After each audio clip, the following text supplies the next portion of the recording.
All right, Larry Krueger here from the Pig and a Pickle Krug Show with a little 49er post-draft video. Check out Pig and a Pickle, two locations, Emeryville and Corte Madera. They're open 7 days a week in Marin, Wednesday through Sunday in Emeryville. Pig and a Pickle, the best barbecue in all of Northern California. Well, let's talk a little bit about the 49ers draft that was. And in this video, we're going to go through and give you a player comp. And everybody's got a different player comp. I saw Daniel Jeremiah had a bunch of them on the draft, and everybody sees it a little bit different, but it's interesting. Lance Zierlein provides player comps in the NFL.com bios.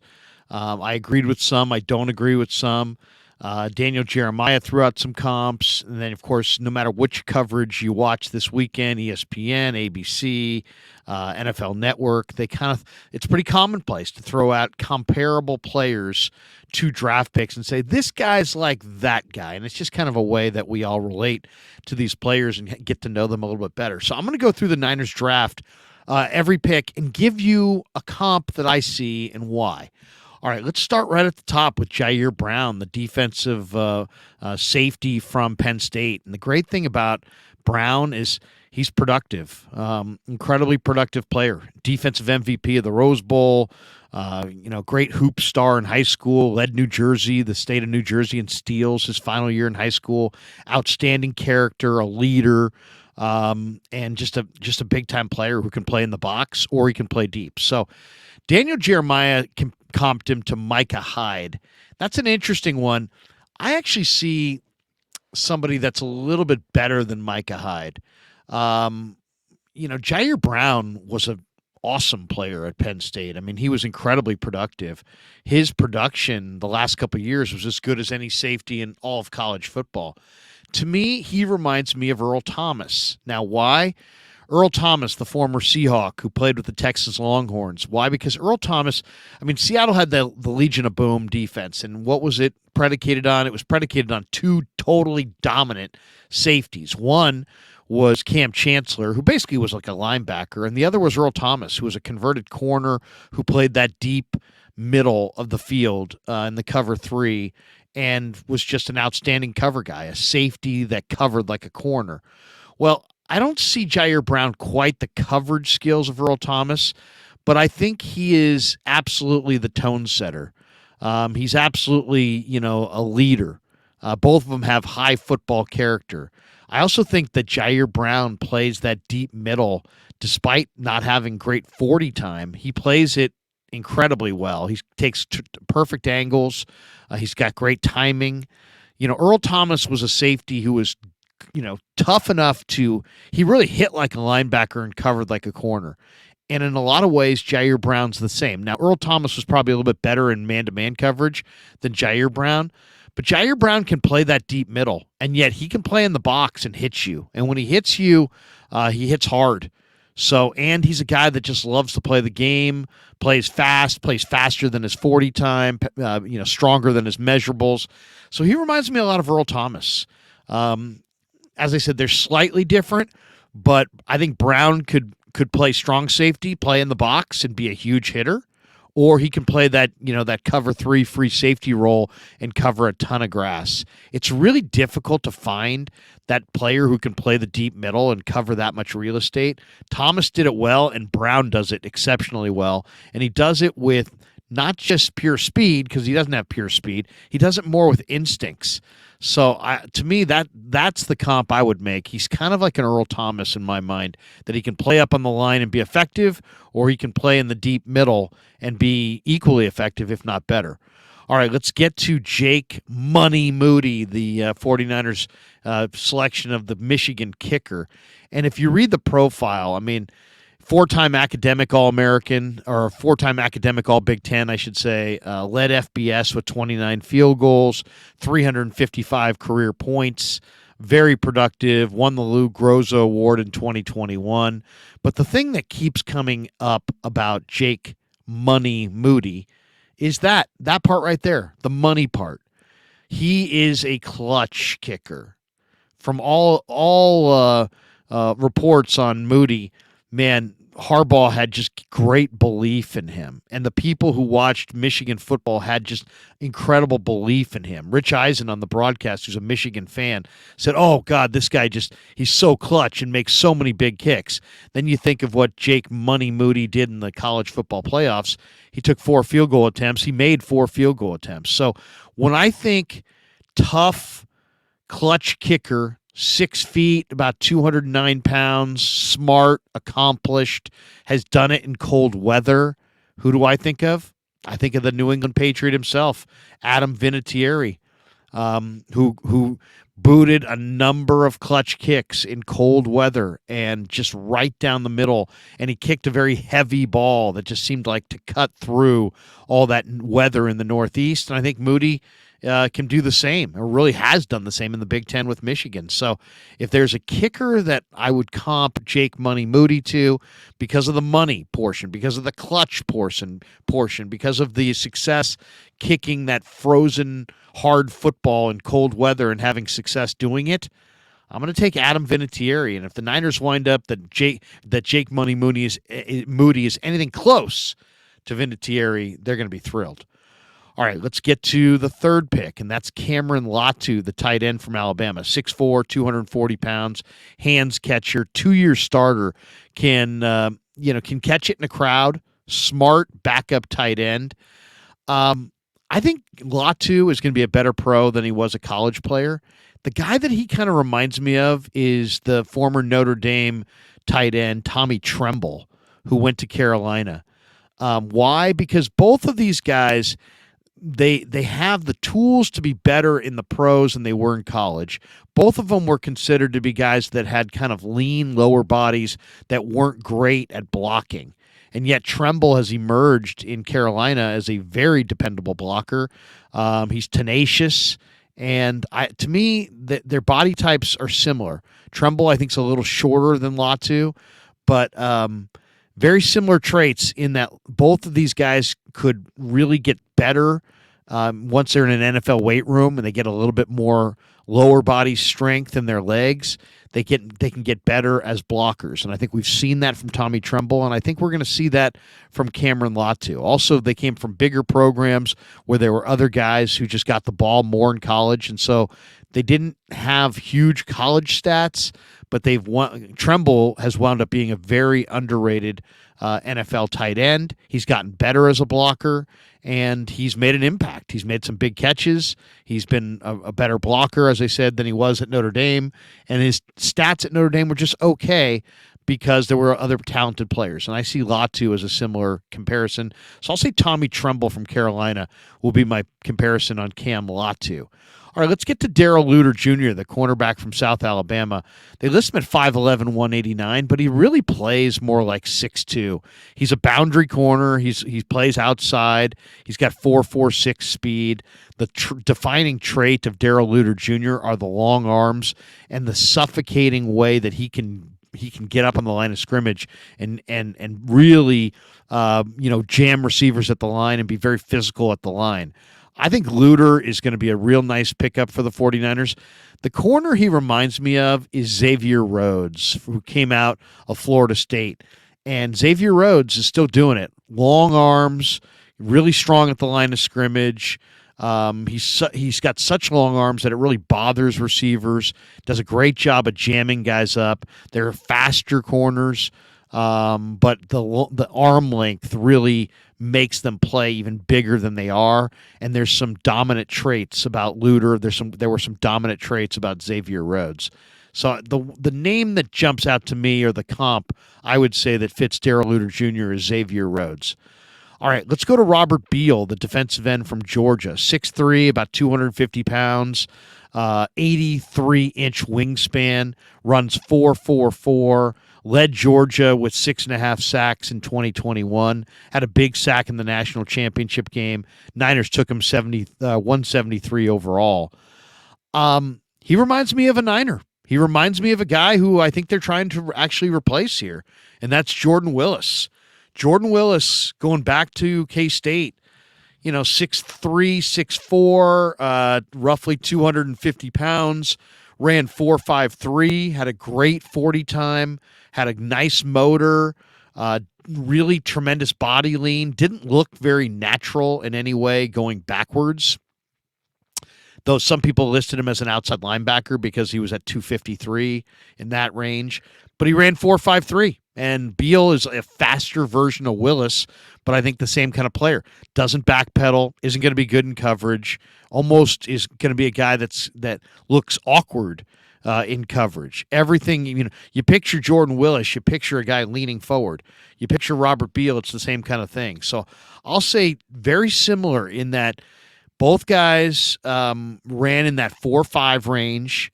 Beal's even a little bit faster, but both guys are 250-pound edge rushers who have great 40 time, had collegiate production, and yet somewhat of a projection. Neither guy was like, oh, gotta have that guy.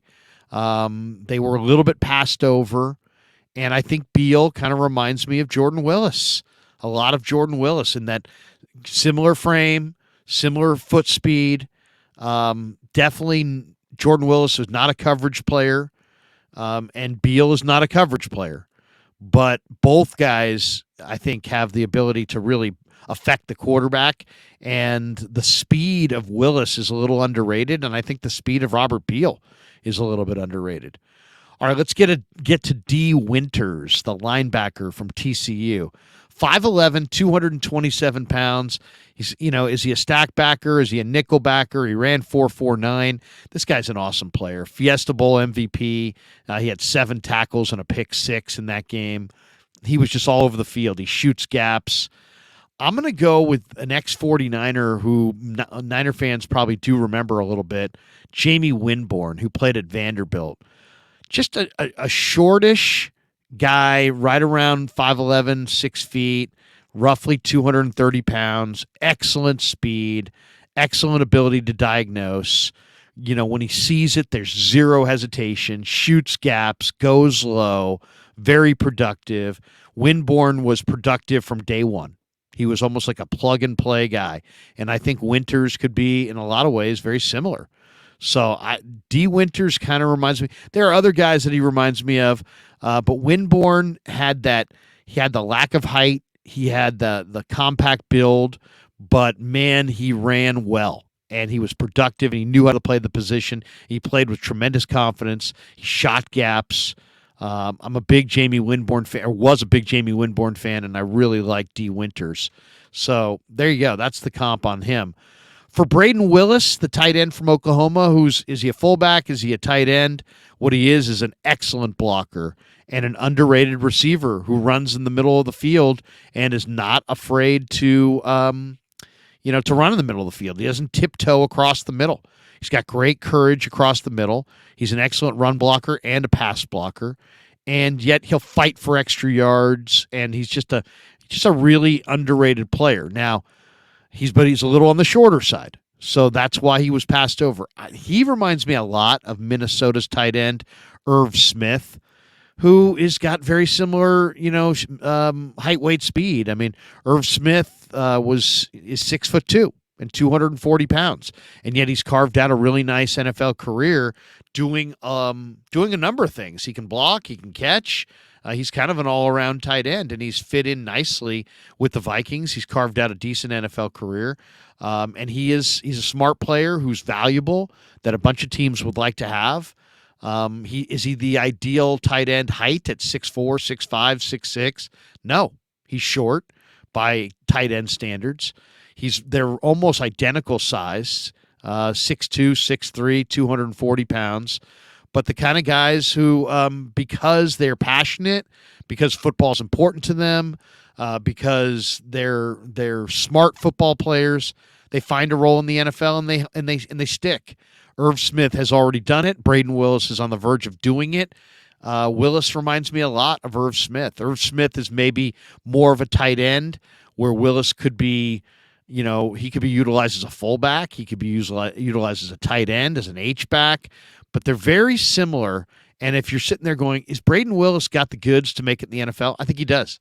I think he absolutely does. And I would point to Irv Smith as the guy that reminds me a lot of him. All right, let's go to Ronnie Bell, wide receiver from Michigan, 5'11", 191 pounds, 2021 team captain. Ran 4.54, which is just a mediocre speed. Tore his ACL in 2021, came back in 2022. Savvy route runner, good ball skills, played in the Big Ten. But is right there on the is he fast enough to separate? He can catch, and he's got ball skills, and he's a proven entity, even a borderline great player in the college game. At the pro level, is he going to make it? What's his role? Who's he similar to? You know who he reminds me a ton of is Tyler Johnson, who plays for Tampa Bay, who came out of the University of Minnesota. Very similar. Both Big Ten receivers, both in that totally mediocre size range, 6 feet, 190, 195. Maybe Tyler Johnson, 6 feet, 200. But they're basically the same size. Same kind of 40 time. Neither guy runs away from you. But Tyler Johnson was very productive at Minnesota. And Ronnie Bell was very productive at Michigan. And both, Tyler Johnson has found a way to carve out a role where he's in the NFL. And he's made the NFL. And I think Ronnie Bell will too. I'm not 100% convinced it's going to be here in San Francisco. But a lot of the same things that Tyler Johnson has, Ronnie Bell has. Tyler Johnson was a really good route runner. Ronnie Bell's a good route runner. Tyler Johnson can catch the ball in a crowd, take a hit, and hold on. Ronnie Bell can do that. Both guys have good ball skills. Neither guy necessarily separates all that well. Both guys are a little bit faster than their 40 time. Ronnie Bell runs 4.54. He plays a little faster than that. Tyler Johnson, I think, ran a very similar time, and yet he'll make some plays down the field. He plays a little faster than that. So is Tyler Johnson a star? No. Is Tyler Johnson even a starter? No. But is he in the NFL? Yeah. And are there multiple teams that would probably like to have him? Yeah, because he's a dependable, back of your receiving core type receiver who you can depend on to run the right route, to catch the ball. He's dependable. He's a dependable, I don't want to say slow, but he's not a burner. He's a dependable, solid, route running, good ball skills receiver out of the Big Ten with mid 4.5 speed and mediocre size and mediocre arm length. And that's what Ronnie Bell is. So to me, Tyler Johnson of the Buccaneers, that's the guy that I would comp to Ronnie Bell. And the final comp goes to Jalen Graham, the linebacker from Purdue. And Jalen Graham is interesting because Jalen Graham is damn good. He really is. I've liked this player for a couple years. If you watch the games, you'll know that Jalen Graham's a player. Does he have incredible measurables? No. Nothing that really stands out. But the guy loves to play football. And he's smart, and he's dependable, and he's got heart, and he's a little bit tougher than you think, and he will deliver some of the biggest hits that you'd ever see coming from a 220-pound linebacker, and he's very dependable, and you watch him and you're like, that guy's going to make it in the NFL, and he's not just going to make it, he's going to play, and he's going to play well. Now, the younger fans, you're not going to get this comp. The older fans will. Keena Turner. He's a lot like Keena Turner. Keena Turner played for the Niners a long time ago, played 11 NFL seasons, came out of the same school. Both guys went to Purdue. Keena Turner is about 6'2", played at about 235 pounds, I would say roughly in there. Maybe he bulked up to 240 after a little bit in the league, but he was basically 6'2", 235. Well, 6'2", 235 Keena is basically equates to 6'2", 225 Jalen Graham. Keena came out in the 1980 draft. He was a second-round pick. But a lot of the same traits. Keena had a huge hit on Otis Anderson and folded the monster running back in the prime of his career with the Cardinals in a game in St. Louis. Jalen Graham has knockout power. He's a powerful hitter, even though you wouldn't think he would be at 220 pounds, but he is. He's a very powerful hitter. Both guys very dependable, really kind of overlooked. Now Keena was a second-round pick. Graham has been overlooked to go in the last round of the draft. But he may be a little bit of a poor man's Keena Turner, But man, when I see Jalen Graham, and maybe it's because I know Keena went to Purdue and I know Graham went to Purdue, but I see similar size guys who can play coverage, they can backpedal, they can do it all. They can play, they're bigger. They play bigger than their size. They play faster than their listed speed. They can play going forward. They can play going backward. They're just really good, dependable players. And Johnny Holland is going to love coaching up Jalen Graham because Jalen Graham is dependable and he makes a lot of good football plays. So he reminds me of Keena. It's years later. That was 1980. It's now 2023. We're talking 40 years later plus. But Jalen Graham reminds me an awful lot of Keena Turner. All right, hope you enjoyed our 49er video. Check out Pig and a Pickle in Corte Madera or Emeryville. They're 2 locations. Thanks to Pig and a Pickle for being a proud sponsor of The Krug Show. And thanks to all of you for supporting The Krug Show on YouTube.